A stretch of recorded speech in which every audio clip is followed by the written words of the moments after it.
Happy Tuesday. Hope everybody is having a great start to their week. Three things I wanted to cover today. One was the first one, at least, is AOC and just the Democratic Party's walk back of woke. AOC had coined the woke one, was crazy. I think it's pretty obvious that Democrats are understanding now that they allowed people to go a little far off the reservation in regard to policy, or it's just the things they're saying. Most of these DSA candidates are saying incredibly crazy things, abolishing the Senate, abolishing the Supreme Court, abolishing jails, redefining police, aka defunding the police to a point where the police don't exist, abolishing prisons. These are crazy things. And, the fact that AOC is coming out and saying, just passively saying it's not, just casually, it wasn't a big deal. Oh yeah, we did get a little crazy with woke one. Sorry about that. What are we even talking about right now? There was one person who had posted today, who I saw so much during the Joe Biden presidency, and that's Michael LaRosa. Michael LaRosa was Jill Biden's spokesperson under the Biden presidency, also special assistant to Joe Biden, also helped with the Biden 2020 campaign. This dude was literally all over the airways and the internets, including shows that I watched. He was on Breaking Points, I believe, if I'm not mistaken. It's been a while. He was on The Hill, The Hill Rising, and just saying all of this same stuff. Not to the same extent of abolishing prisons, but definitely talking about immigration policy. And as this policy was being rolled out under the Biden administration, he's out there basically saying the border is not a problem and it's a fiction. And illegal border crossings is not an issue. No, the border is not wide open. Oh, the economy is doing great. Saying all the things, right? And now he's coming out hard against DSA candidates. And I just find it kind of funny that the Michael LaRosas of the world and the James Carvilles of the world are coming out now. Meanwhile, over the last 10 years, Republicans have been on TV constantly saying that this was going to happen, that the Democrats were not trying to reel in the crazy on their side, the same way that Republicans have to do to be taken seriously, and that this crazy was going to infect institutions and it was going to spread across the party. And then you're going to have all of these crazy policies. Fast forward to COVID, and the George Floyd riots. They weren't protests; they were riots all across the country. And you had people talking about abolishing the police and abolishing jails, and it's just it was obvious then. But somehow now all of these people are conveniently coming out and saying, oh, well, we got it kind of wrong then, acting like it was so far ago. This was yesterday. And everybody was saying at the time that it was bad policy to support these, or, support these bad ideas. And I just can't take these people seriously. Michael LaRosa, I'm I may actually go and just pull video of him just saying the most wild things under the Biden presidency. Because there's a lot of video to pull from. There's a lot of video to pull from AOC, and again, like the fact that she's out there even entertaining the fact that like, oh, maybe we got a little wrong on woke version 1. Like people like lost their livelihoods. Cancel culture was like huge. If you were right leaning in an office place, you'd have to deal with all your left leaning coworkers talking about their politics all the time. God forbid you say you support anything on the right, you're out. You're out. This was, when I was in New York, this was a fact of life. People would come in and just talk about how much they hated Trump, and like they would openly say like they wanted him to die and all this other stuff in the office around other managers, and other managers were like, yeah, I know, right? Yeah, that's not a conducive environment for anybody with a diverse set of ideas to flourish. At any rate, I just find it hysterical that, again, these people are coming out in droves now because they see the writing on the wall from all of these ridiculous positions that the DSA candidates are coming out with. And more importantly, the people that are running the DSA are saying openly. It's just not good. And Abdul al-Sayed, as much as he wants to distance himself, he brought out Hassan Piker to campaign with him.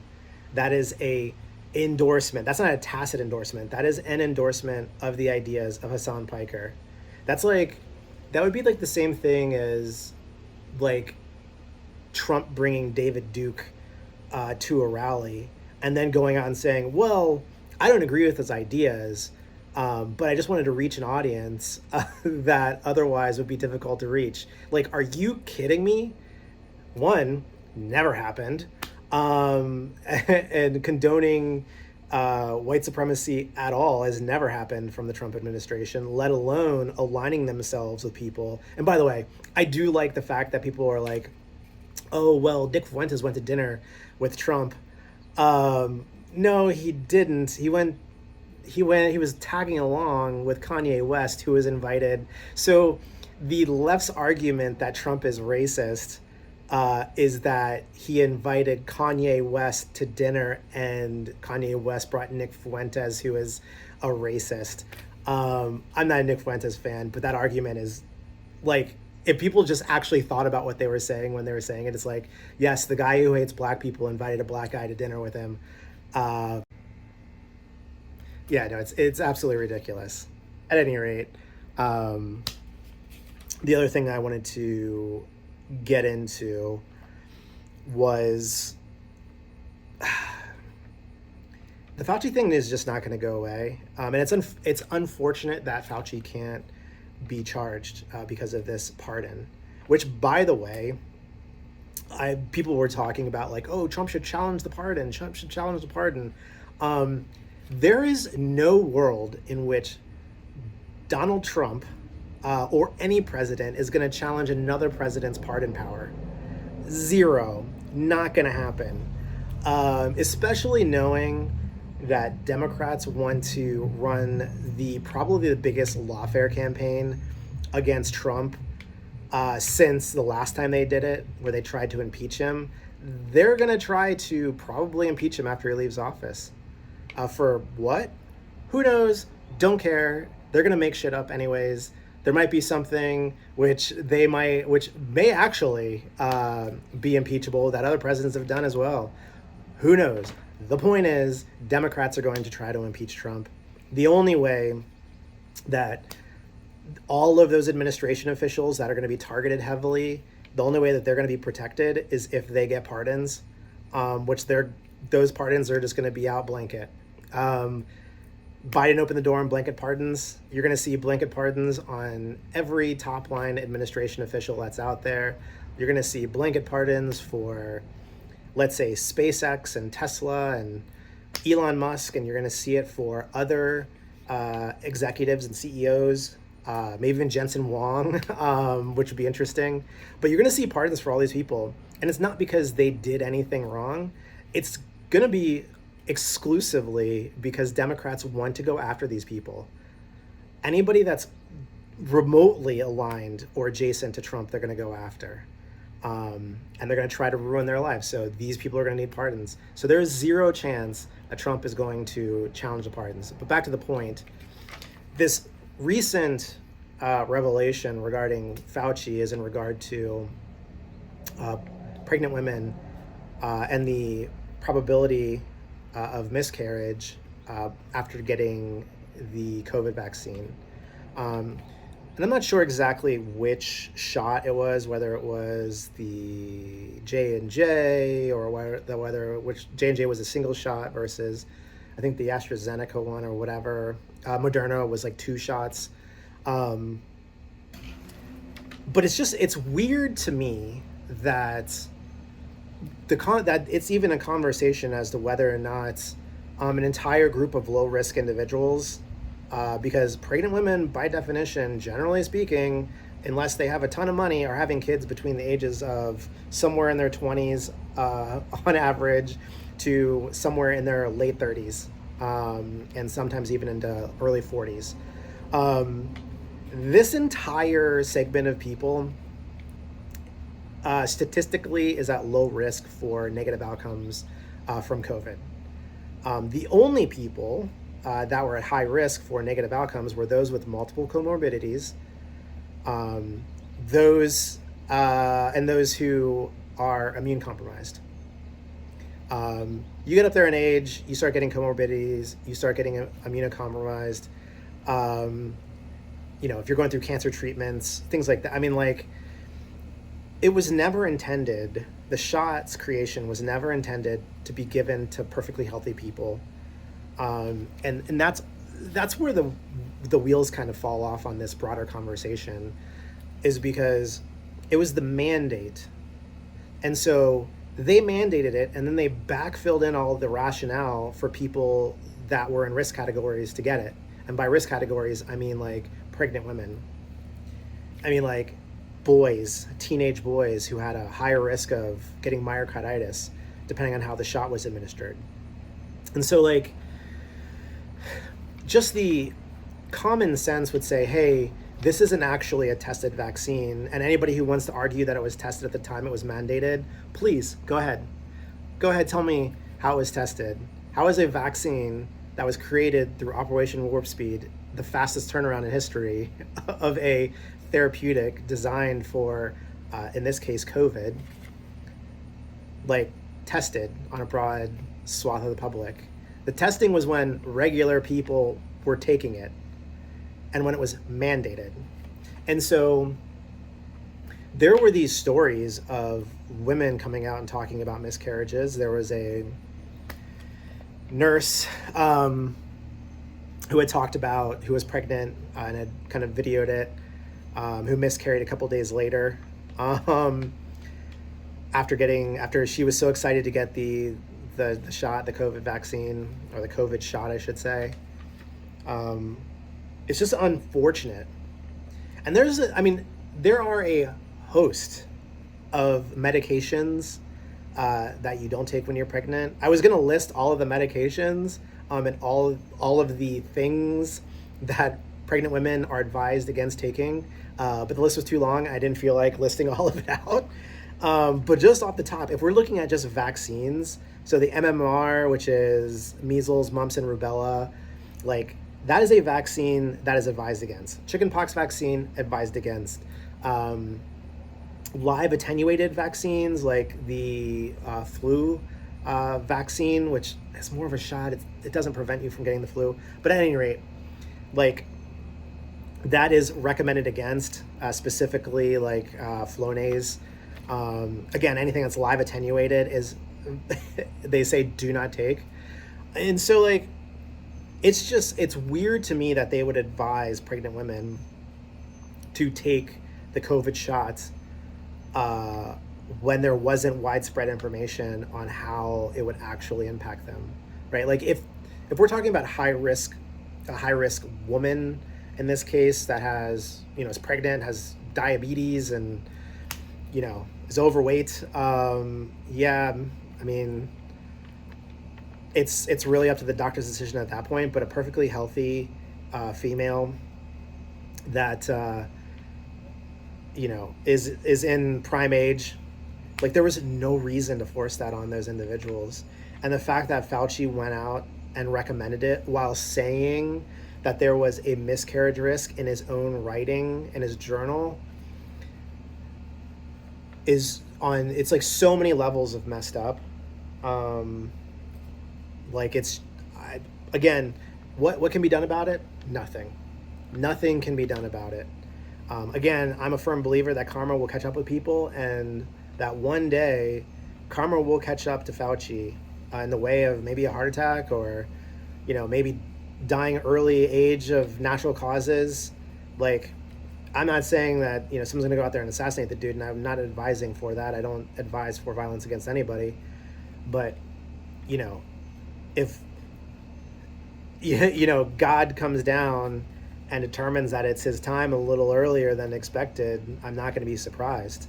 But it is unfortunate that he can never be found guilty for that, or charged, I should say, for anything that happened during COVID, or even, by the way, during the AIDS epidemic, because there's a lot of gay men, apparently, that have a lot of things to say about Fauci, about friends that they had in the 80s that died of AIDS, or complications of AIDS. They died of HIV. But again, like, it's just unfortunate. The last thing that I wanted to talk about was all of this news around Trump having to change planes at the NATO summit, or after leaving the NATO summit. This is a good reminder to everyone that you are not more important than the president. And so I hear a lot of people talking about, like, oh, well, his staff and journalists were on the plane and they had no idea. Yeah, for good reason. Because having to shift a couple, like that entire entourage of people, would have been freaking obvious. And the president is more important than you or I. And that is a reality.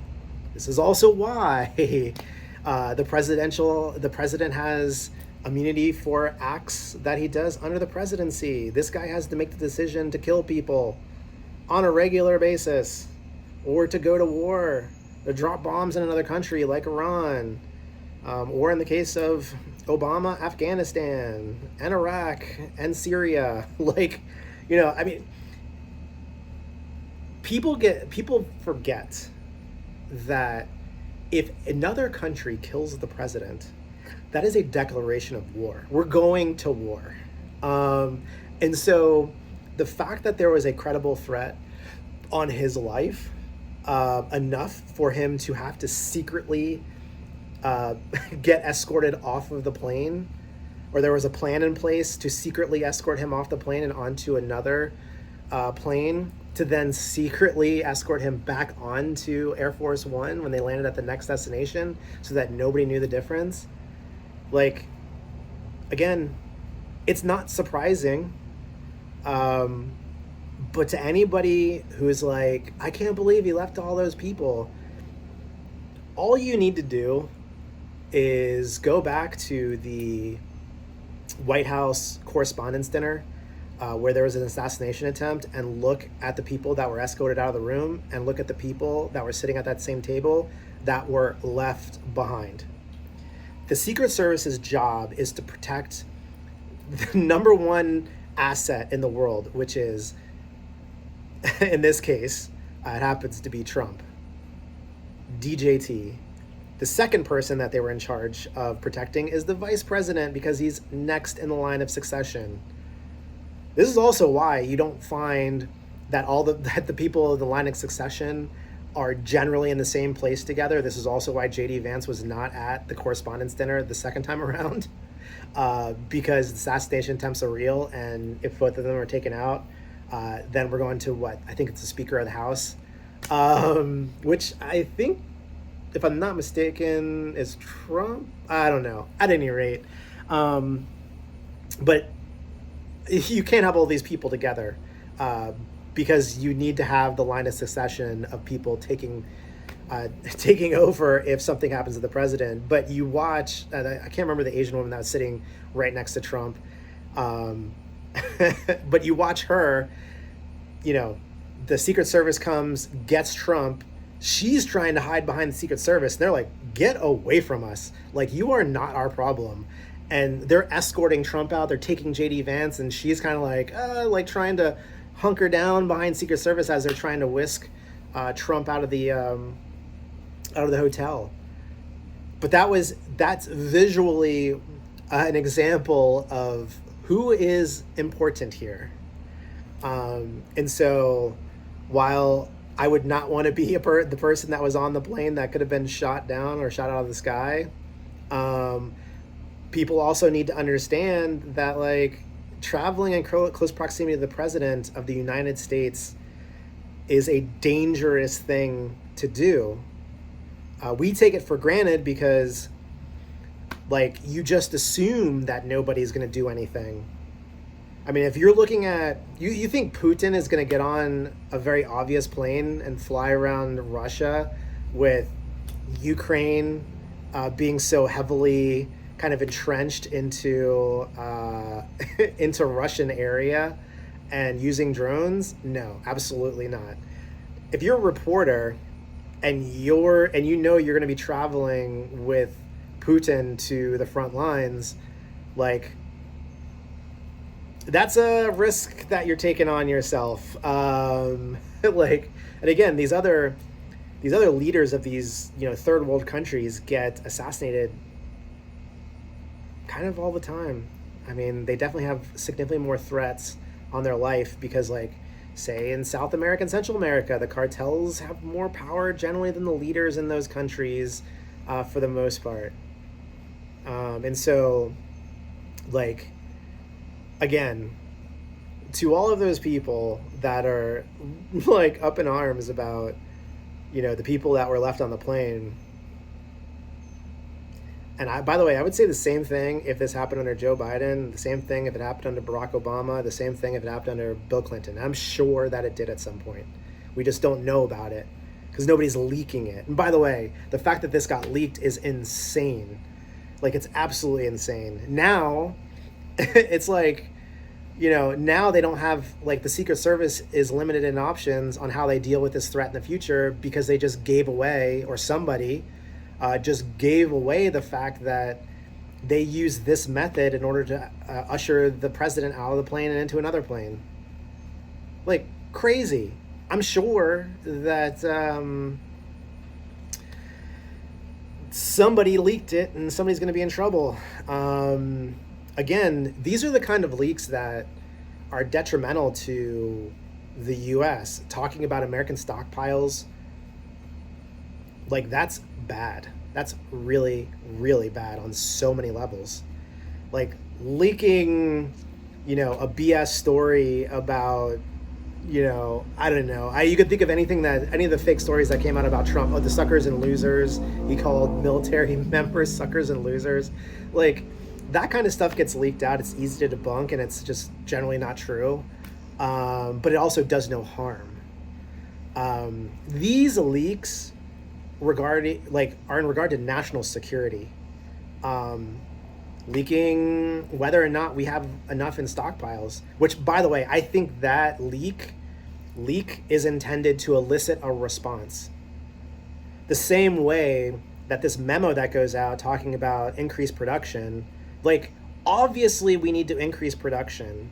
Missiles and the fuel, more importantly, or more specifically, the fuel within missiles needs to be used within a certain period of time, or they expire. And so they either get used in training or they get used in live action. Either way, they have to get used in a certain period of time. We are sending a S-ton of missiles to Ukraine. We are sending an S-ton of missiles to Israel. Not to mention having to use an S-ton of missiles in Iraq. And this isn't to say, like, oh, we have low stockpiles. Like, the military is really good at logistics. Like, that is the number one thing that they do exceptionally well.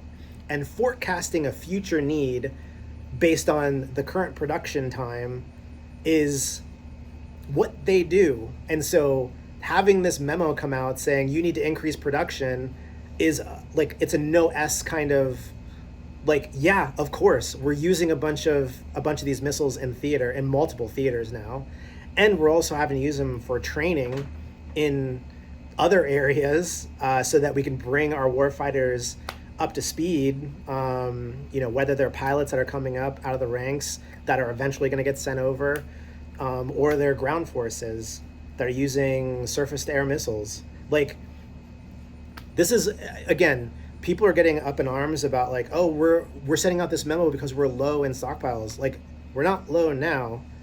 The military is saying, hey, we're forecasting future needs, and based on all of these things going on, we need you to increase production so that we don't run low at a certain period of time. That is not to say we are low at this current moment in time. At any rate, those are the things I wanted to cover today. Let me know what you think. Do you find it as funny as I do right now, that all of these Democrats are coming out of the woodwork to disavow DSA candidates and overall woke policy ideas? Do you think it was a problem that Fauci made this recommendation in public for pregnant women to get the COVID shot, while acknowledging in the background that there may be an increased risk of miscarriage? That's just horrible. That is like so many levels of horrible. And what do you think about Trump changing planes and leaving all those people? The Secret Service, I should say more specifically, the Secret Service leaving all those people to hang out to dry on Air Force One while Trump was in another plane. But let me know what you think in the comment section below. And as always, keep believing that the best is still ahead for America. Peace out.